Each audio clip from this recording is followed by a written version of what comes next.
tidak ada sesembahan kecuali Allah Subhanahu wa taala. Maka wajib yang menyatakan Allah yang menciptakan langit dan bumi, Allah yang memelihara kita, Allah yang kasih kita rezeki, maka wajib kita beribadah hanya pada Allah Subhanahu wa taala. Kemudian wajib kita meminta hanya pada Allah. Iyyaka na'budu wa iyyaka nasta'in.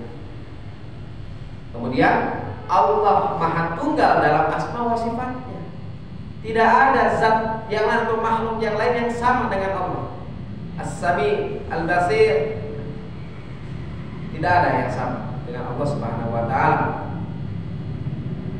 Hadirin rahimani wa rahimakumullah. Makanya kata Allah Subhanahu wa taala ya, di antara dalil ya yang menegaskan ini ada dalam surah dalam Al-Qur'an ya.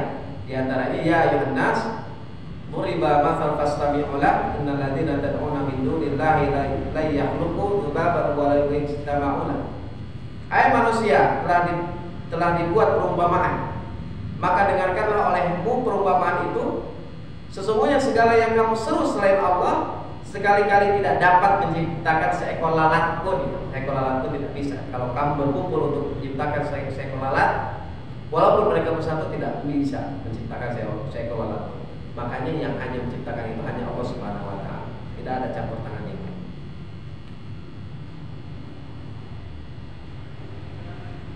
Hadirin rahimani wa rahimakumullah. Kemudian ayat 2.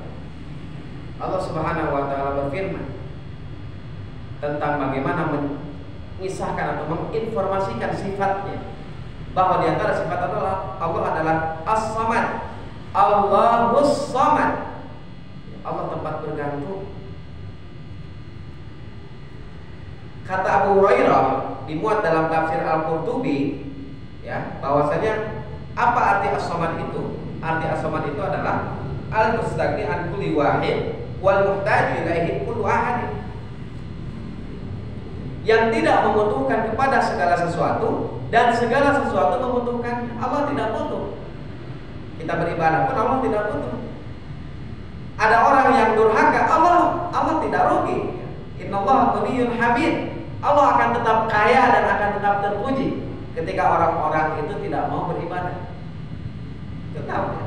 Tidak akan mengurangi kemahamuliaan Allah Subhanahu wa taala. Ketika kamu beribadah pun, ketika kamu bersyukur, kata Allah, fa inna ma yashkuru li nafsi. Kan itu dalam surat Luqman. Sesungguhnya kamu ketika bersyukur, kamu itu bersyukur pada dirimu sendiri. Untuk dirimu sendiri. Allah tidak butuh kepada segala sesuatu, tapi segala sesuatu membutuhkannya. Itu makna As-Samad.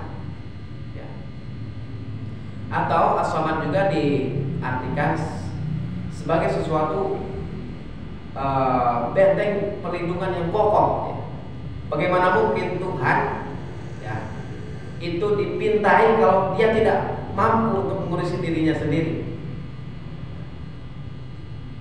Hanya Allah Subhanahu wa taala Hayyun la yamut, tidak akan pernah mati. Maka kita minta sama Allah Subhanahu wa taala apapun yang kita mau. Seseorang yang menjemur pakaiannya, jemuran itu pasti harus kokoh. Jemuran yang murah mungkin hanya kepakai 1 tahun 2 tahun, rapuh ya, hancur, udah beres. Tapi jemuran yang mahal itu bisa lama, tapi tetap ujung-ujungnya nanti rusak juga. Tapi Allah Subhanahu wa taala itu tidak akan rusak. Kullu syai'in halik, setiap sesuatu itu akan rusak kecuali Allah Subhanahu wa taala, tidak akan binasa.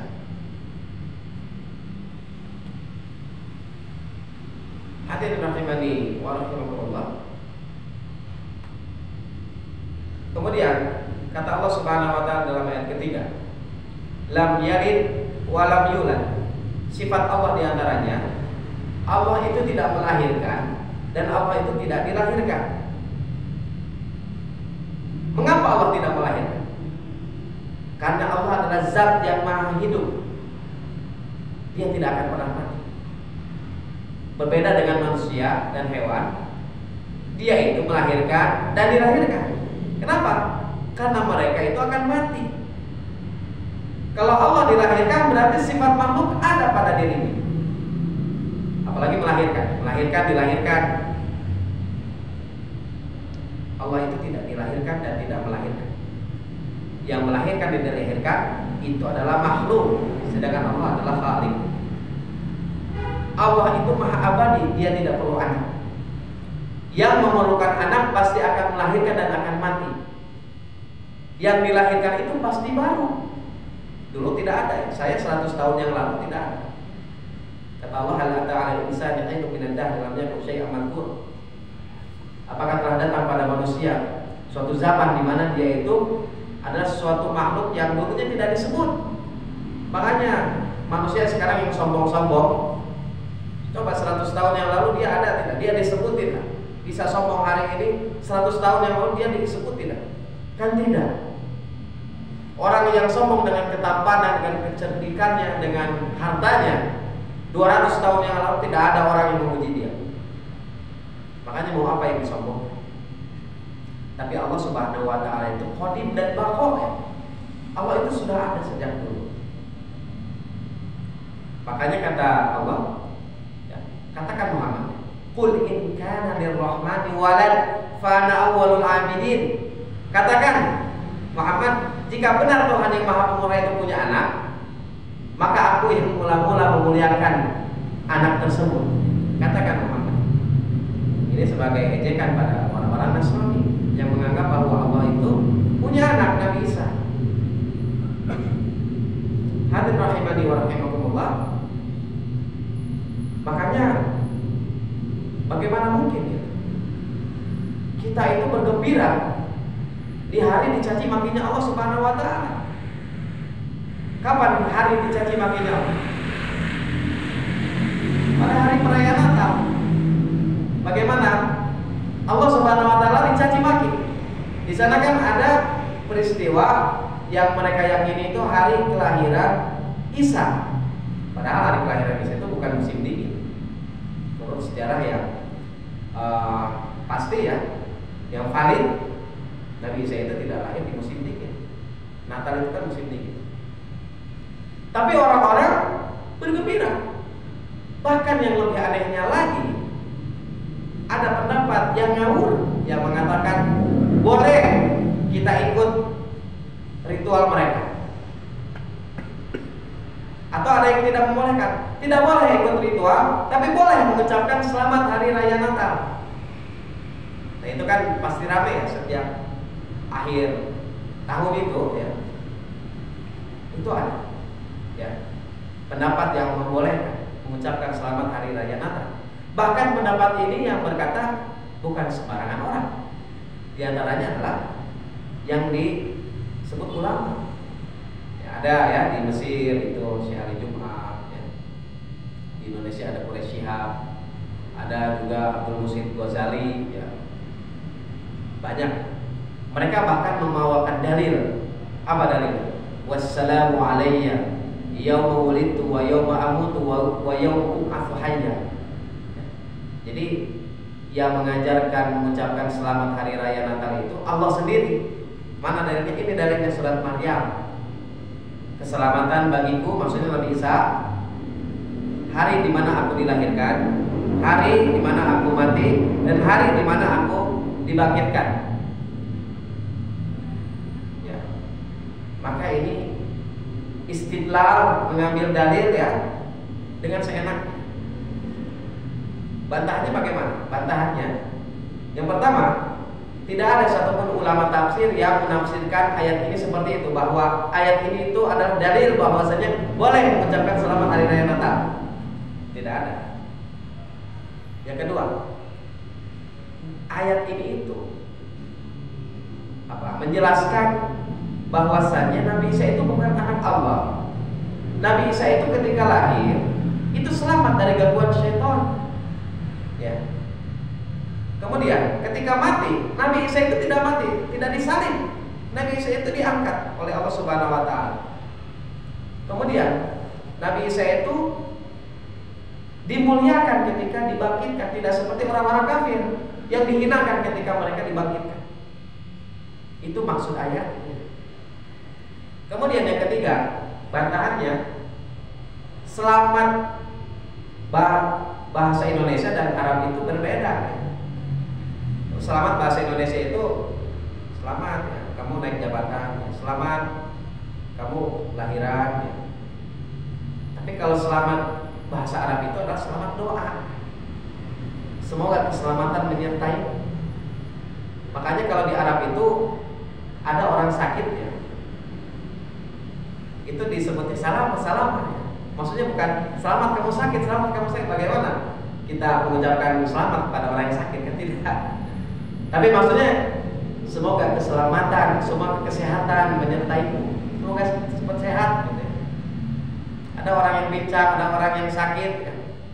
Sebut salam, bukan maksudnya semoga kamu sehat, semoga kamu selamat. Bukan selamat seperti dalam bahasa Indonesia. Kemudian yang keempat, kalaulah itu dipahami bahwasanya hari kelahiran itu boleh kita ucapkan selamat ya pada mereka, maka kematian pun harus diucapkan selamat. Karena ini ayatnya kan nyambung. Wassalamu alaihi yauma wulidtu, hari dilahirkan, wa yauma amutu, hari ketika mati, wa yauma hayya, hari ketika dibangkitkan. Bagaimana mungkin ada orang yang mati diucapkan selamat, selamat ya, kamu sudah mati, kan tidak? Bagaimana mungkin? Bahkan berapa banyak orang yang bersedih ya ketika yang diagung-agungkannya itu mati ya, atau meninggal, kan tidak diucapkan selamat. Kemudian ijma para ulama bahwa haram mengucapkan selamat pada perayaan-perayaan orang-orang kafir. Di antaranya Ibnu Qayyim yang mengatakan seperti itu. Kalau ada ulama yang bilang seperti itu, maka dia menyelisihi ijma, keluar dari ijma. Hadirin rahimani wa rahimakumullah. Ya, adapun pendapat bahwasanya itu kan toleransi. Toleransi itu ada batasannya. Toleransi itu ada batasannya dalam hal akidah, dalam hal ibadah. Ya, maka itu tidak ada toleransi. Yang ada toleransi itu hanya dalam bab muamalah saja. Karena konsekuensinya berat. Ketika mengucapkan selamat hari raya Natal, maka diantaranya kita menyetujui bahwa Isa adalah anak Allah. Kita menyetujui bahwa Isa adalah Tuhan. Kita menyetujui bahwa apa yang dilakukan Rasul itu adalah hak, kebenaran. Ya. Hadirin rahimani wa rahimakumullah. Jadi bagaimana mungkin kita berceria, bergembira di hari dicaci makinya Allah Subhanahu wa taala, padahal Allah itu tidak sama dengan makhluknya, tidak sama sifatnya dengan makhluknya, yakni dilahirkan dan melahirkan. Dalam perayaan Hadirin rahimani wa rahimakumullah. Karena fase makhluk itu sebagaimana Allah sampaikan, dia itu dulu tidak ada, kemudian hidup, kemudian mati, kemudian hidup. Makanya ada pertanyaannya, kenapa Allah menciptakan alam semesta yang megah ini, tapi ujung-ujungnya dihancurkan? Capek-capek ya diciptakan ini megah ya, luar biasa, tapi ujung-ujungnya dihancurkan. Kenapa Allah seperti itu? Orang-orang ada salah satu orang non-muslim yang bertanya seperti itu ya, pada salah satu ustaz. Maka jawabannya adalah, maka itu adalah ciri bahwasanya Allah tidak sama dengan makhluk. Makhluknya akan binasa, tapi Allah akan hayyun la yamut. Ya, Allah itu akan kekal selamanya, tidak akan pernah mati. Hadirin rahimani wa rahimakumullah. Kemudian ayat terakhir dalam surah Al-Ikhlas ini, Allah Subhanahu wa taala menyatakan, wa lam yakul lahu kufuwan ahad, dan tidak ada satupun yang serupa dengan dia. Ini sama ya maknanya dengan laisa kamitslihi syai'. Tidak ada satupun yang sama dengan Allah Subhanahu wa taala. Ya. Seorang menciptakan itu pasti tidak lebih hebat dari yang menciptakan. Ya. Kalau kita analogikan, ada orang yang menciptakan robot, maka robot itu tidak akan mampu mengalahkan penciptanya. Tinggal dimatikan saja itu. Baterainya tinggal dicabut mungkin. Sehebat-hebat mobil, ketika dia bisa membawa penumpangnya dengan cepat, ya, mampu bergerak cepat, tapi dia tidak akan mungkin bisa bergerak kalau misalkan tidak digerakkan oleh yang membuatnya. Maka begitulah manusia dengan Allah Subhanahu wa taala. Ya. Bahwasanya sehebat-hebatnya manusia, sepintar-pintarnya manusia, sehebat-hebatnya manusia bisa melihat, tapi tidak sama dengan melihatnya Allah Subhanahu wa taala. Sehebat-hebatnya manusia bisa mendengar ya, ada orang yang bisa menerima setoran ya, 4 orang langsung. Dia bisa berkonsentrasi. Satu nalar, dan suratnya berbeda ya, ayatnya berbeda.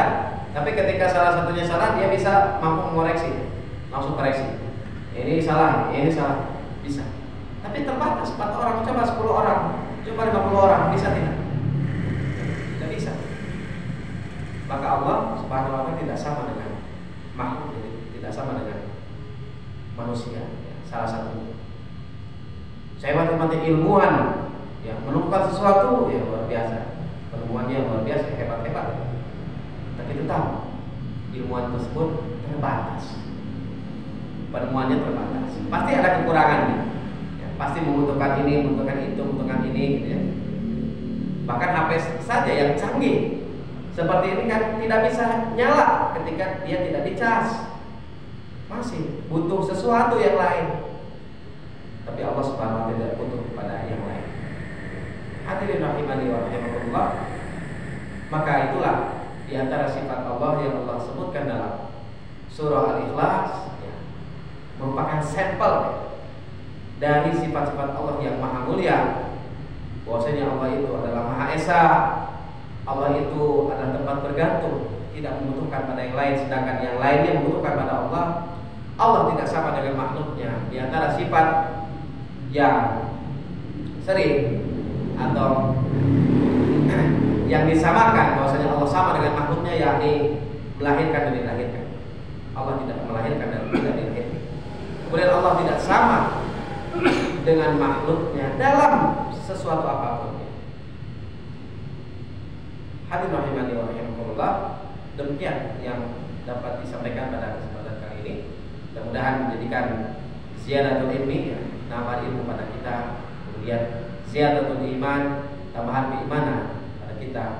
Bahwasanya kita bukan hanya hafal surah Al-Ikhlas, hafal gitu ya, tapi kita mampu memaknai ya, mampu memahaminya dengan dalam. Bagaimana Allah Subhanahu wa taala itu sangat besar. Allah Subhanahu wa taala itu tidak sama dengan makhluknya, dan Allah memiliki sifat-sifat yang mulia. Aku qouli hadza wa astaghfirullah li wa lakum. Wassalamualaikum warahmatullahi wabarakatuh.